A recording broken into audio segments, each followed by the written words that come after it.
આ જે શ્લોક ભાગવતજીની અંદર કેટલા બધા એવા અમુક શ્લોકો છે જેને મંત્ર ગણવામાં આવ્યા છે અને એને પુષ્ટિ મંત્રોના નામે ઓળખવામાં આવે. એ કેવા એવા મંત્રો છે કે જેનું અનુષ્ઠાન કરે તો એનો તત્કાલ ફળ મળે છે. ગર્ભ રક્ષા માટેનો સારામાં સારો ઉત્તમમાં ઉત્તમ શ્લોક આના જેવો કોઈ શાસ્ત્રોમાં નથી.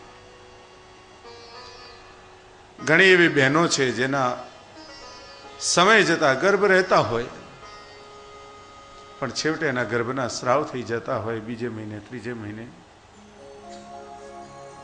આવી બહેનો પણ અમારી પાસે આવી હોય ને એને આ મંત્રનું અનુષ્ઠાન બતાવ્યું હોય, એ દીકરીઓ ખુશ થઈ છે, એ બહેનો ખુશ થઈ છે.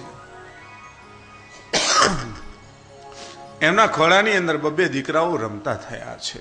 આ મંત્રનો એ પ્રભાવ છે આજે પણ.